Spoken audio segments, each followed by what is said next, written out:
listening to Coffee and Conversation with Recovery Advocate Network, the nonprofit organization that strives to address the staggering disparity in resource availability for individuals suffering from mental health disorders, processing disorders, addictions, trauma healing, and sexual identity challenges. Together, we strive to end the stigma associated with these challenges so that true healing can begin.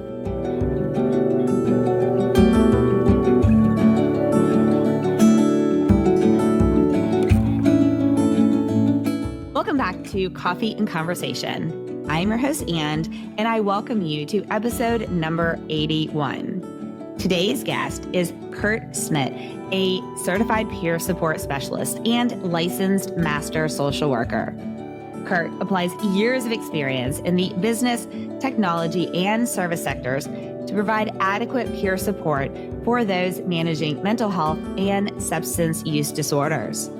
Coming from a background in personal training, Kurt emphasizes the importance between physical and mental health in recovery. Kurt started his academic journey at Purdue University, where he earned his bachelor's degree in organizational leadership. From there, he attended Webster University and earned his MBA, and then finally a master's of social work at Missouri State University. Kurt, however, through his life, fought a long-time personal battle with substance use that forever shaped his journey.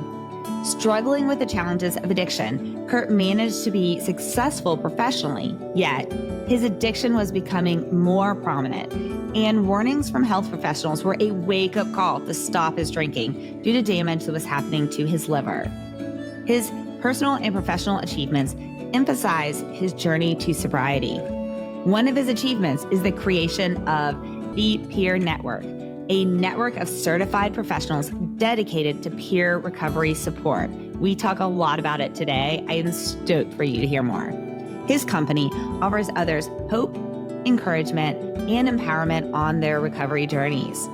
Kurt is a loving father to 2 daughters and husband to Melinda, who plays a critical role in partnership and family in overcoming adversity. Through all of these challenges and obstacles, Kurt inspires others to believe in the possible of a brighter, healthier future.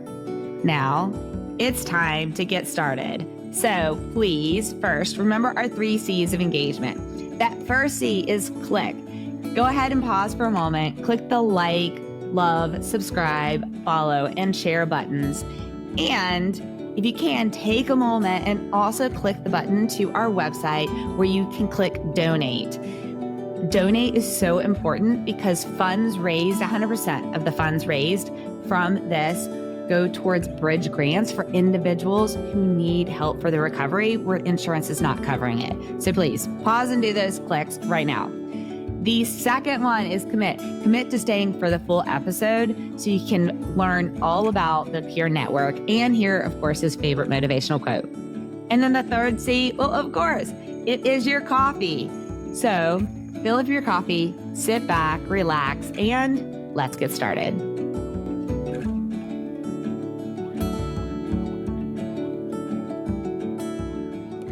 Good morning, listeners. This episode, we are actually recording on a Saturday. So we release all of our interview episodes, which are odd number episodes on Saturdays, but often they're recorded in other days of the week. But this one is on a Saturday. This is actually my first episode with like Saturday crazy hair. So you're getting all the true Ange.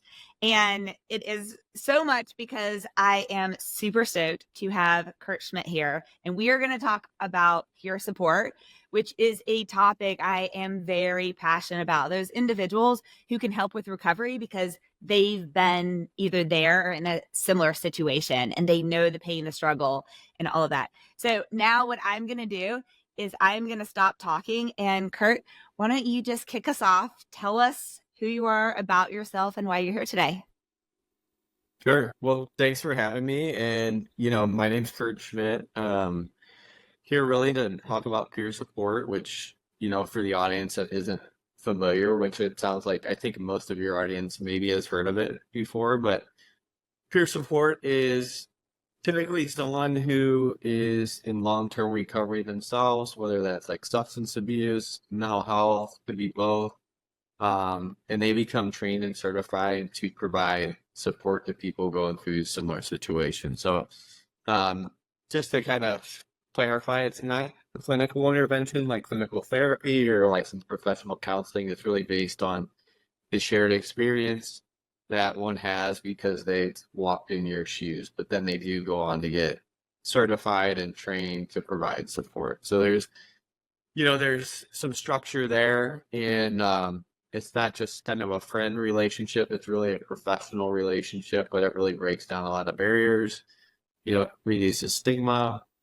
And now there's even a lot of research coming out just showing kind of the evidence behind peer support and that it works, and so that's part of my story. That's kind of how I started in the field of mental health after I made a career change. I started as a peer and I eventually went back to school and got a master's in social work and I went down that path. But really, I'm here today to talk about peer support because that's what I'm passionate about. And that's kind of, why I started the business. I started the peernetwork.com. And so me personally, I'm married. I have 2 daughters. I'm in long-term recovery. Really passionate about fitness, personal development, business, helping other people, kind of all those things. So, yeah, hopefully that's a little bit of That's perfect. background. Yeah. So I was just looking back to try and remember let's not do that, which episodes of the podcast. So when we talked to Jeff Breedlove, who is a part of the Georgia Council for Recovery, we did a 2-part series with Jeff, and that was episode 57 and 59. And he really dug into all the stats, the studies that show the value of peer support in situations. So listeners, also go back and listen to those 2 episodes because it's like there are facts and there are so many, like the recovery rate in all areas when peers are involved in that is significantly higher. And we talk about some of those stats. And for listeners, listeners of this podcast come from all walks of life. So we also talk about things like leadership and grief and disease and loss and some things like that. So I also was thinking, as you were just talking about this, Kurt, I was thinking for individuals, if you haven't experienced recovery for like addiction, think about how you hear, for example, there's a huge network if a woman gets breast cancer and then other breast cancer survivors surround her and she sees that hope because she sees them and they were where she was. They understand it intimately. And that there's science behind the spirit of hope and how giving hope to someone by seeing that journey allows them the freedom to consider where they can go next. So I also think about like in leadership, it's like, I'm a COO of a company. I mentor people who want to become COOs. It's the exact same thing, except for this is in an area that is life or death for individuals struggling with these addictions. So Kurt, can you kind of dig a little bit deeper into your story? I love the way that your background has evolved over time that really is kind of pieced together really well for what you're doing right now, but it has been a journey. So if you want to take us a little bit down what that journey has looked like for you? Sure. So, my journey, I struggled much of my, I guess, started in my teenage years with substance use.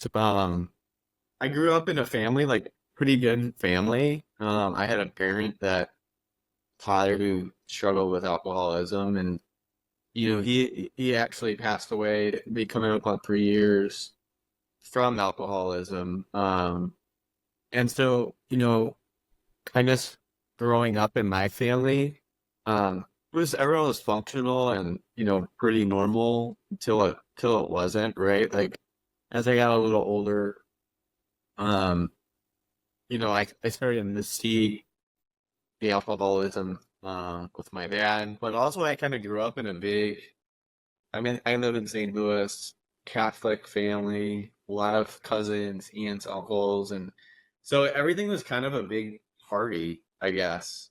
But everyone, had decent job. Everyone was doing well. Like it wasn't anything crazy, but drinking was kind of just like ingrained in our family culture, if that makes sense. I'm sure some people can relate to that. And so it was just kind of normal. Like we saw that. And as a, 12, 13-year-old with older cousins, we started sneaking beers here and there. And then it was, you know, our parents may see that or catch us, and it really wasn't a big deal. So that's kind of when it started, and I realized, hey, I like this. And to kind of step it back a little bit, growing up, I always had friends. I was into sports, but I always kind of felt a little out of place. And the more I kind of work in this field, the more I hear that, whether it was like social anxiety or just like not feeling a part of, even though externally, like, I played sports, I was good at sports, I had friends, a lot of friends. Um, but now that I've gotten older and kind of learned a lot through, working in the field and going back to school, I think a lot of that had to do with having a parent that struggled with addiction. Uh, children of that grow up in that environment typically, you become good at kind of hiding things, uh, making everyone think, everything's okay. And, those behaviors kind of translated into making me a good um, hider of my addiction as I got older, right? I was good at kind of keeping secrets and not letting everyone in on what was going on. But so for me, it started when I was younger with alcohol, and kind of just progressed as I got older. I was fortunate enough to, somehow like make it through things despite my addiction. So I graduated high school, I went to college, barely graduated college. At that time, my alcoholism was like bad. It was really bad. I was getting in trouble at school, barely graduated, had some legal trouble during the school, uh, left there. And eventually, after that, I kind of, which is kind of crazy looking back in hindsight is, I was always passionate about cooking. I had worked in restaurants in high school and graduated from Purdue in Indiana. And, I was full-fledged in my addiction. Now I had progressed to some other substances too, not just alcohol. And I thought it would be a great idea to go to culinary school because I could work as a chef and it was the cool thing to do to, if you were using drugs or alcohol, it seemed like that's kind of the lifestyle of a chef. So I did that, graduated culinary school and worked in that field for a while. Um, Eventually, worked in restaurants in Chicago. I moved to Florida, but, during that time, after my undergraduate degree, I went to treatment for the first time for alcoholism and drug use. But really, it was prompted by some health issues. I mean, at age 22, 23, my liver was already basically, not shot. I didn't have cirrhosis or anything, luckily, but I had a fatty liver. My liver enzymes were through the roof. I had a detox from alcohol. So that was really the start of it. And basically, not to go into my whole story because it would take the whole podcast, but my early 20s through kind of mid 20s, I kind of repeated that cycle, right? Until, I got to age 27, I had gone to treatment again, and I had stopped using all drugs from that point on. But alcohol was kind of like this thing in my life that, I would get a year sober here and there, but it always kind of like the obsession of every alcoholic is one day I'm going to be able to drink like normal. And, that was always in the back of my head. And I always tried that and it never worked out well. So I finally got to the point where I was like, abstinence, for me, abstinence was really the only path forward. And I know that's not the case for everyone. But for me, and just kind of with research, the research kind of shows if someone's attempted multiple times to moderate and been unsuccessful, typically the only real path is abstinence because it's not going to change, you know. But during that time, a lot of health scares, now I'm pretty healthy. I take my health very serious. I had seizures during that time from withdrawal. Basically shouldn't be around today. So I attribute that to kind of my faith and in God. And, you know, I definitely, there are a lot of things that happened that, you know, kind of reaffirm like, hey, now you're on the right path and like, this is why you're here, if that makes sense. Absolutely. Absolutely. And so how did you pivot, or you finally found and you realized you're sick and tired of being sick and tired, Right. and said, okay, I'm finally to this point of being done. And then what made you, I mean, a lot of people then become, whatever program they decide they want to do or whatever works for them to maintain recovery. A lot of times they do want to help another individual or volunteer in certain ways. Now you've taken it to a whole new level because you've built the peer network that we're going to talk about. So can you talk about what that whole career shift and what that momentum looked like? Sure. And let me just like say one thing because I'm sure people hear this and think, well, all of a sudden it was just like this aha moment where I just decided. Well, the truth for me was, I had to go to treatment multiple times, throughout my 20s, early 30s I went. And, that every time I went, it was kind of like I learned a little bit more about my disease and, kind of why I was that way. And so if anyone's out there they're listening and they're like, hey, I've tried this multiple times and it just didn't work. Well, the truth is that for most people, it takes, many times before they finally get it. So it wasn't like I just woke up one day and was, hey, I'm fixed and now I'm going to move on this path. It was a lot of seeds were planted over the years, a lot of, I had a lot of great people in my life, such as sponsors, mentors that really showed me that there was like a different path. And so even though I didn't figure it out at that point, I had kind of learned those things and had that foundation to kind of fall back on when I was actually ready. But to answer your question, Angela, it was really kind of during, I guess, the beginning of COVID when I decided I wanted to get into the field and help other people. I was talking with a friend of mine who's a clinical psychologist here in St. Louis, and he was like, I was like, how can I get involved without, I wasn't ready to go back to school and get a clinical degree. I was kind of thinking like, what's the best path where I can just do this now? And he suggested peer support, and I hadn't heard of it at the time. So I started doing some research, and I was like, okay, well, I'm in Missouri. Missouri has a peer support program. I could do that, and I did that. It was a training program. Uh, I completed that, and then kind of at that same time, I was like, well, maybe I should just go back to school as well and get a master's in social work in case I want to pursue the kind of the clinical route, like the licensed clinical social worker. So I became a peer support specialist, did the certification. I had left my job.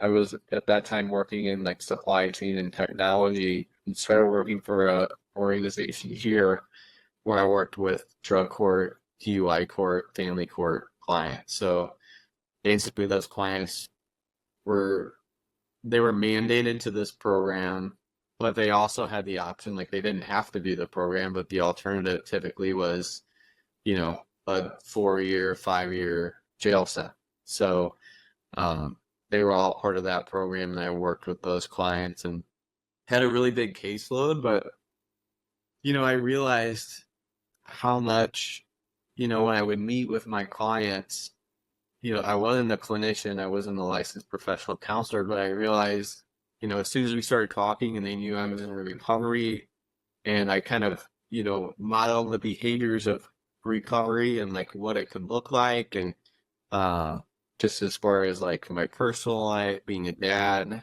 all those things, it really broke down a lot of barriers, and a lot of those clients that were kind of, I would say, in that pre-contemplation stage where they gotta be there, right? So they don't go to jail.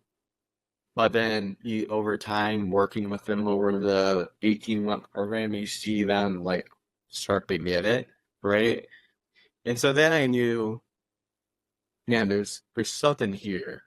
It doesn't have to necessarily always be a clinical intervention, even though there is, there's a need for that. And I'm not saying that peer support replaces that, but not everyone needs that. Sometimes people just need someone to talk to that can give them, like you said in the beginning, a sense of hope and show them like, hey, there is this like alternative path. Like you don't have to follow the status quo or however you were raised and like what the rest of your family looks like. You can be the one that changes the whole trajectory of, the future generations of your family or for your kids. Like they don't have to grow up in that.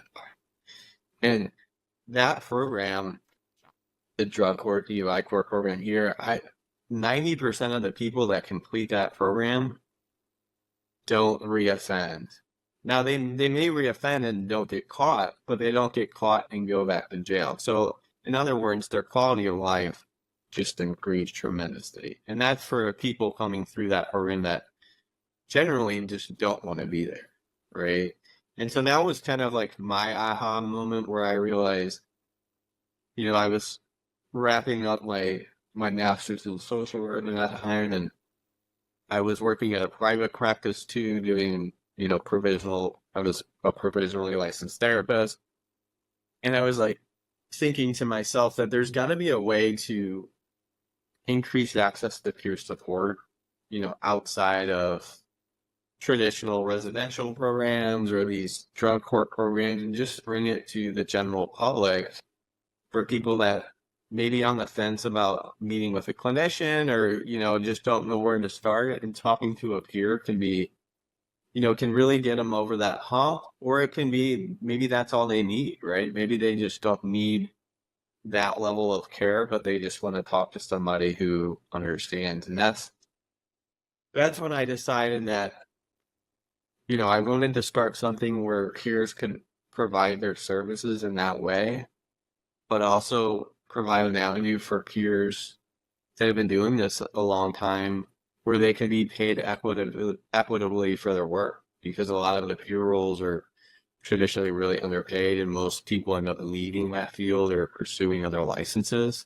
just because it's not sustainable. They could go work at somewhere else, a fast food restaurant sometimes, and make more. And so I really wanted to change that, and that's kind of, I started it with maybe backwards with the peer in mind, like how do we give them an opportunity where they can provide their services and pay them what they deserve to be paid, and while we help as many people as possible. So, which is a very interesting business model, because in many areas they are all volunteers, and I think that is a piece of the challenge, because it is it's very emotionally draining to constantly be in support of individuals like this. I can imagine, that component of it, and not having it be a part of where you're being paid for your time, so that you also have a piece of it that then you can improve another piece of your quality of life, or even decide you want to take that and put it towards something else meaningful as well. To have that healthy balance is an interesting approach. So tell me then, how does this work? Do peers come to you and say, I want to apply to be a part of the program? And then how would, what is the benefit to an individual I know what the benefit is to getting really high qualified peers are, but can you tell the Oh, listeners what the benefit is if you're thinking, wait, I can just go to this organization and get a peer. Why would I go to a peer network that's structured in your way and pay money for it if I can do these other things? What does that business model look like? yeah, sure. So just to clarify, so peer support, there are volunteer role where people do that. Uh, but Medicaid reimburses for peer support, Medicare reimburses for peer support, commercial insurance is starting to reimburse for it. So most organizations hire peers and pay them an hourly rate. Now they just pay them a really low hourly rate when they're getting reimbursed at really high rates for peer support. Sometimes those organizations get reimbursed at a higher rate than clinical rates for peer support because peers are really great connectors, for resources, not just providing like the support part of it, but they're really good at helping people get connected to different resources they may need for, whether it's doctors, other community health organizations, and just pushing them in the right direction. Uh, so it's not always a volunteer thing. And most peers, do it as their job. It is their job. Um, as far as like our organization, the way we're set up, all of our peers are they're nationally certified. And really what that means is kind of the path to become a certified peer support specialist is each state has their own program. And typically you have to start there and you get certified through your state. And then there's a few organizations around the country, I would say a few credible ones, that offer a national certification. And typically, that may require X amount of hours of work experience, um, X amount of hours of continuing education or, ongoing education to keep up that credential. You need references from clinical, like supervisors and things like that. So it's a little more in depth and they want certain amount, like I said, the work experience. So not to kind of toot our own horn here, but like we have a small team right now. We have 12 peers. All of our peers are nationally certified, and I think probably they've all been doing it at least 7 years, or above. We have some people, that have been in recovery for 20 plus years that have been peers for, a long time. And so we kind of have a diverse team where, some have struggled primarily with mental health and have been in recovery for, 10, 15 years. Others that, struggle with substance use and mental health or had children that struggled with it or even lost children to it. So like on the spectrum, we kind of have team members that kind of cover all aspects of how peers can support. So if it's providing support to a family member who has a loved one that's kind of going through those challenges, like we have those resources available, but also people who, have that first-hand experience with just primarily substance use. So to answer your question, I think what sets us apart really is just the experience of our team.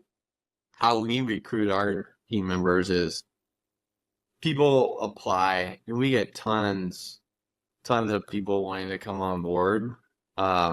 We just try to hire or try to bring on board the most qualified peers that really can kind of work independently, and really build those relationships with their clients. And I think the level of professionalism our peers have is kind of what makes them who they are. And I just want to be clear, I'm not knocking any other peer organizations out there. I just think a lot of times, peers can come into the field really early in recovery. And that can be kind of, I don't know. it's not the best situation all the time, because if someone's going to provide support to another person that's going through some challenging times, the person providing that support really needs to be in a good spot themselves, and that's usually like sustained, ongoing recovery. I don't think you can't put a number on it like, oh, it needs to be 3 years, 5 years, or whatever it may be, but they need to be in a good place where they can provide the best support to the clients that we serve, and that's kind of how we select our team members. Well, I want As to we highlight get, a couple of things yeah, that first off, I love that first off, when I was immediately thinking of peer-to-peer support, I love how you just like expanded that in my head. And when you were talking about the individuals who currently get paid, I was suddenly like, oh yeah, I remember when I was in this treatment center or when I was doing this, those individuals, and I'm pretty sure they actually got paid. So I'm so yeah, glad you highlighted that part, because it's very easy for us to focus on our last experience of something and then put a broad stroke on something. So I was thinking, I got certified through NAMI for mental illness peer-to-peer a couple years ago. And I can echo the challenge that I saw like going through their program and some of the individuals that I thought just and nothing against NAMI. I think NAMI is amazing, but the structure of the program and the rigor of the program, and they're really like anyone could take the program. And basically, if you finish the 10 classes and you participated, then you were certified at the end. It didn't lead to say whether or not you were going to be a positive impact on somebody else's life. It was just you showed up to, 10 nights of 2 or 3 hours of work and participated. That's it. And so can you tell us a little bit about some of the nationally certified programs? Like what kind of structure does that look like? And what are you expecting from your peers that they will have? What type of education will they have gone through to see also their level of commitment and their level of recovery to know for sure like they are in a solid place of recovery? So because I think from my perspective, I've experienced this, peers who are not in solid places of recovery. And quite frankly, I have seen where it's been very detrimental to the new person coming into recovery. And so having yeah, that really solid base and having a program and a rigor and an organization that is like, okay, we are going to screen, and hence the benefit of also paying fair for those individuals, because it should be more challenging than what my experience was for that tiny little certification, right? And that's not a national yeah. certification, so I'm sure. So can you tell me a little bit about what that looks like from your perspective? Yeah, so some of the national certifications, there's the Florida Certification Board, which used to be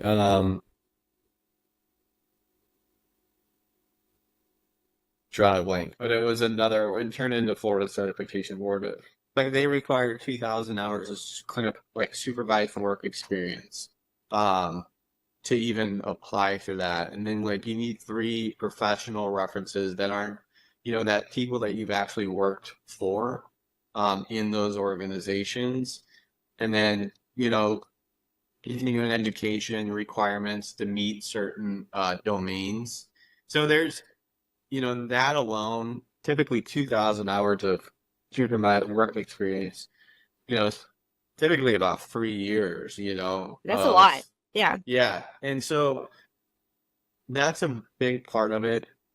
Um, but for me, like for our organization, I interview we're not a huge team at the moment, but, I interview everyone that comes on board. Usually we have a team member do the first interview, and I do the follow-up interview.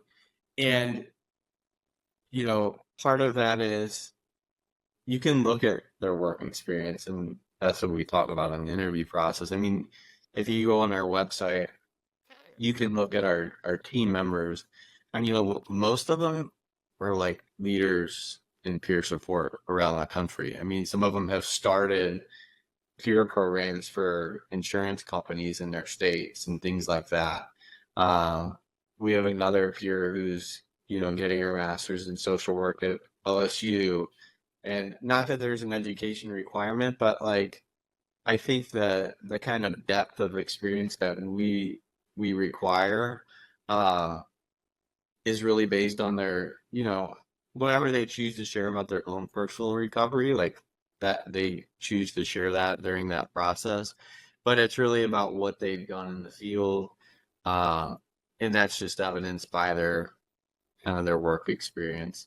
And, you know, a lot of, or it's actually I think all of our team members, as I'm thinking through, I mean, they speak at events around the country. They're involved in their communities. Um, they're kind of the faces of recovery where they live. We have peers from California to New York, and spread out throughout the country. And so, that's I think that's what differentiates us. But yes, I think there's a fine line. I think a lot of organizations do just bring on peers that maybe aren't ready for that role. I mean, I think it's great that they want to get involved, but you know, to kind of bring it back to earlier in our conversation, I mean, some of those reimbursement rates, if let's say an organization is paying a peer $15 an hour, but they're getting reimbursed at $80 an hour, there's a benefit for that organization to have the peers providing services, right? And it's financial, and then they lose sight of, you know, development and hiring the right people. And oftentimes peers are, at least in my experience, I'll speak from my own experience, my, peers are highly leveraged in those roles. Like, you run all the routes, you have an individual, you're meeting with clients one-on-one, you're doing kind of all the heavy lifting. And for what? Because then you go home and you can't support a family on something like that. It's not sustainable. There's not well-defined career paths for those individuals. And so that's what I really wanted to create, was an organization where, the peers can be compensated for their work, but also, as our organization grows, like, how do we provide career opportunities for these peers? If that's through education, training, development, whatever that looks like.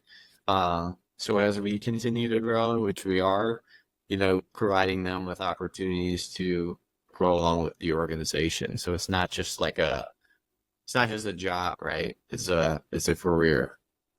I think this is amazing. And there's such a huge need for this. I mean, I'm super stoked about this. And so I just want to reiterate to all listeners and myself to remember that just because I see something and says peer support, it's like anything else. Just because you see someone's a mechanic doesn't necessarily mean you want that mechanic to be the one working on your car, right? You want one that has the experience and the level that's going to be super successful in your area.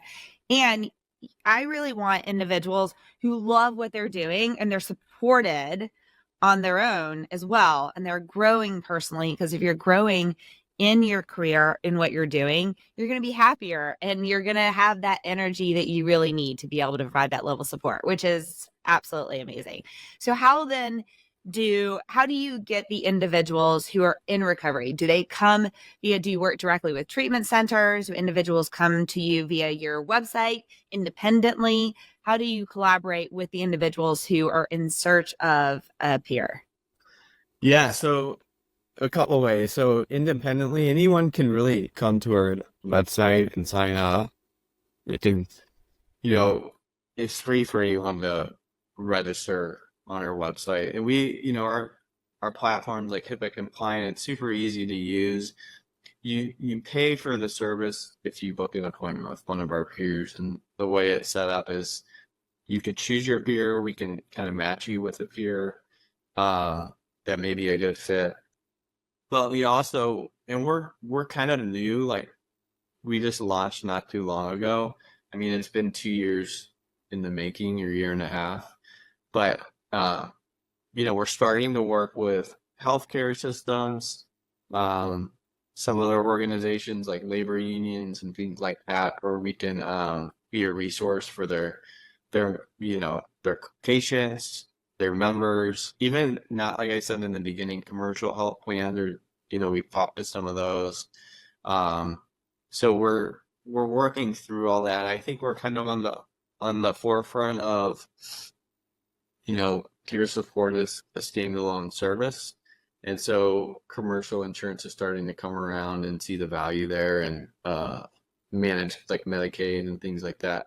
So we're working towards that. It's definitely, an uphill battle because it's new. Peer support itself isn't new, but it's really starting to be recognized as, an evidence-based practice that improves quality of life, reduces hospitalizations, engagement improves in long-term treatment or recovery. So all those organizations are seeing the value there. And so we're working through those things. And part of that is on, me and bringing on the right team of leaders, which is super exciting. And, we have some really, cool things coming up that we're excited about. But to answer your question, anyone can come sign up, and book a service. But yeah, we are working to kind of get it within network for a lot of those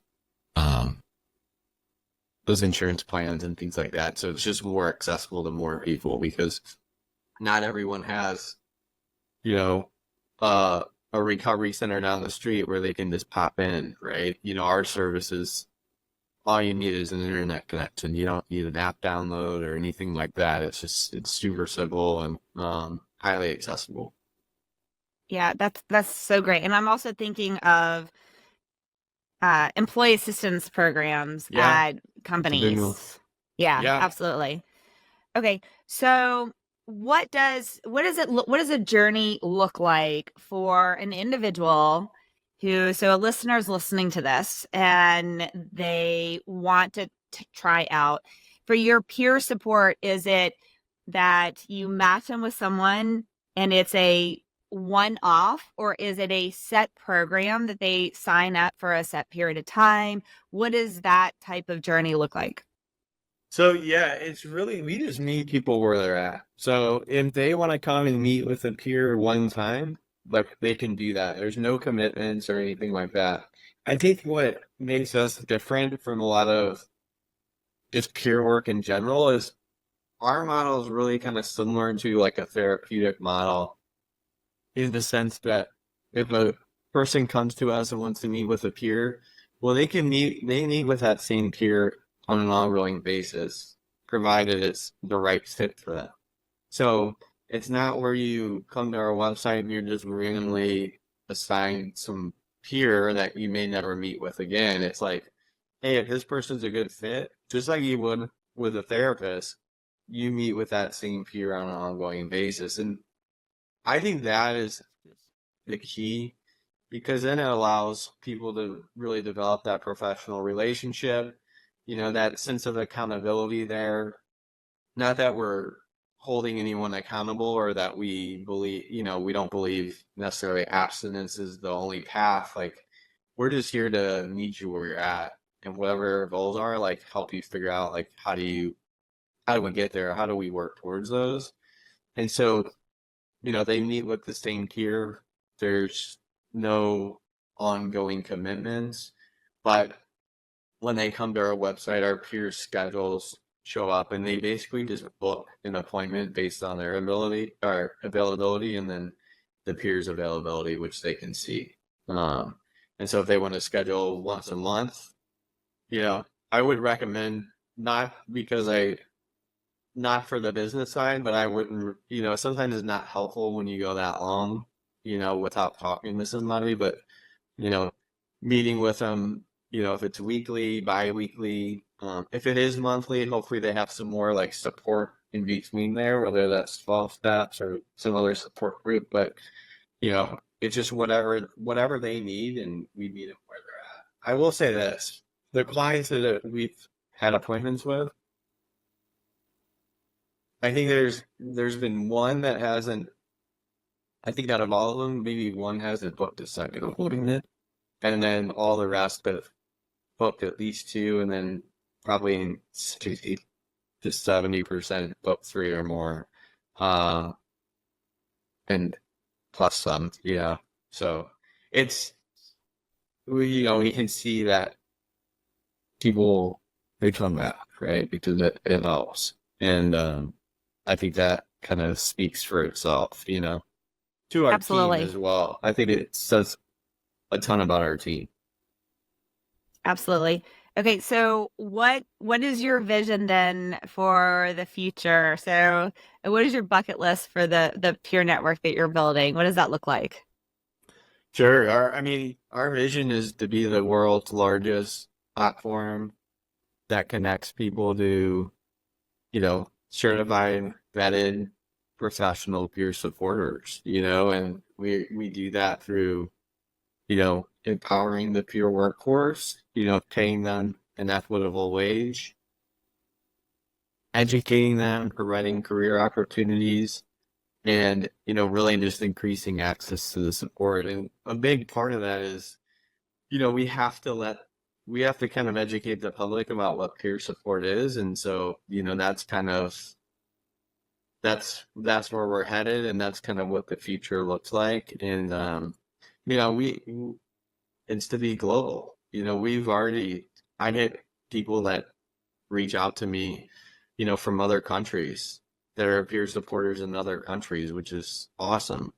Uh, and so, one of these days to just expand that, kind of make our model solid here in the US, and then, expand and just make it accessible for anyone that needs it. Because I think the challenge is not everyone is ready for support, and we don't replace clinical support, but it can be helpful just to get people over the fence, right? To just take the first step. It's there's no stigma. We've been there. We get it. And if it's you meet with a peer one time, and then, maybe you do need to meet with a clinician, and like that's the better path for you. Like, hopefully we can build up some of that motivation for that person to take the next step and make the phone call to the therapist or the psychiatrist. Or if they don't need that, then just to meet with a peer supporter that's going to help them, achieve their own personal goals and meet them where they're at.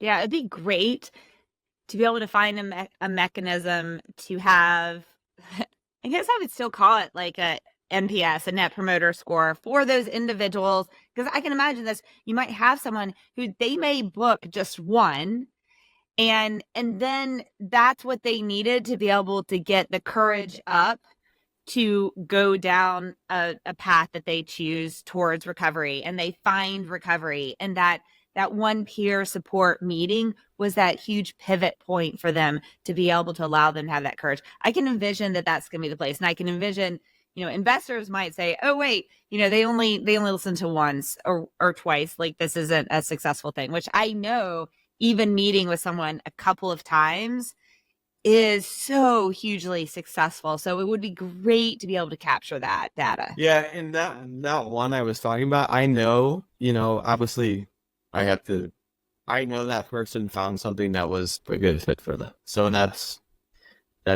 great, right? And one of the things I didn't talk about here, which, is a lot of what we do is, the technology side is not seen. And so, like, as we, continue to grow, it's like, how do we measure success and things like that? So, we have some cool things that are, in the works that will really hopefully not only for our organization, but just help um, kind of demonstrate the value of peer support, not just for us, but just for everyone that's involved in it.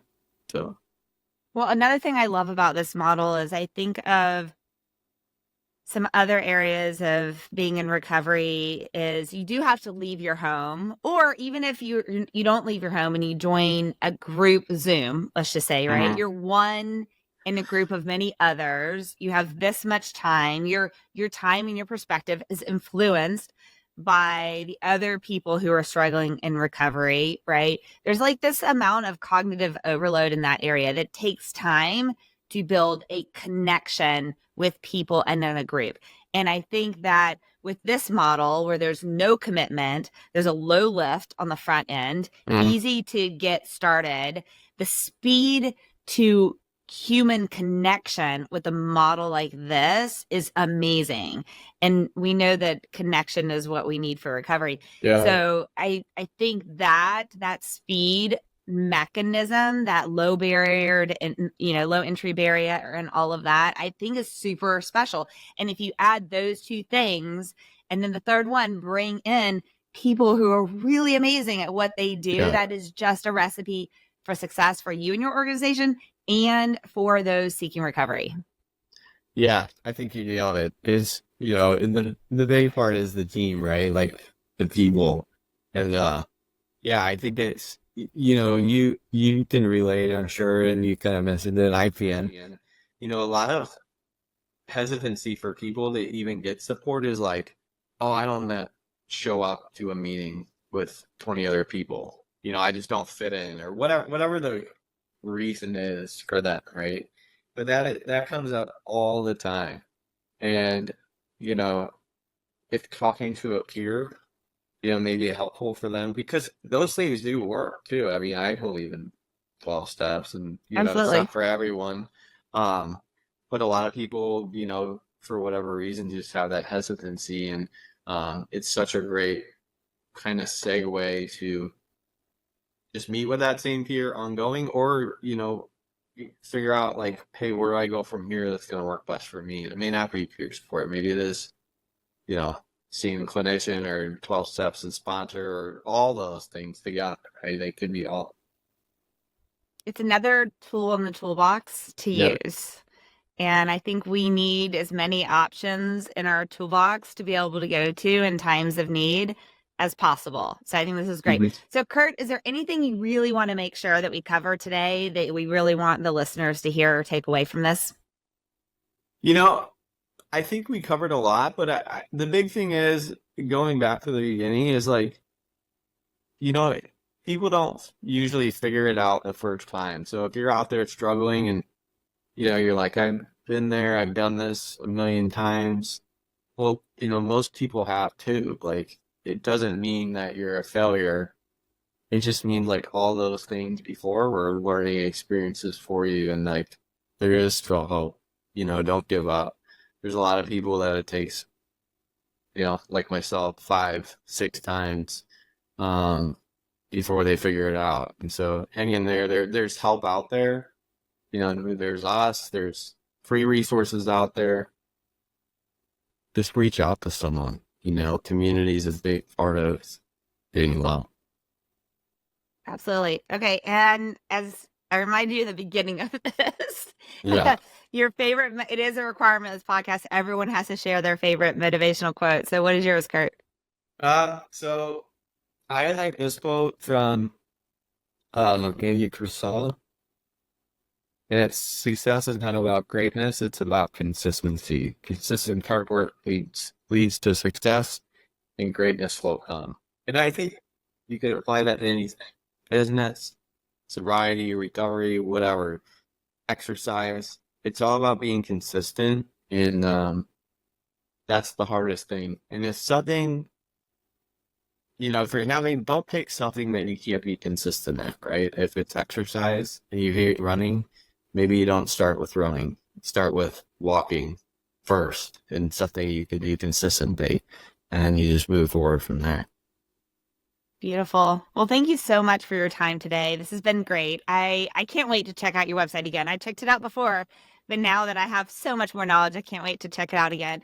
I really hope, I know there has to be someone that is going to listen to this that's really going to find new hope and recovery via this opportunity. So I'm super grateful for that. Yeah, thanks. And thanks for having me on. If we're not the right fit, we will definitely help point people in the right direction. So. Perfect. Thank you. and thanks.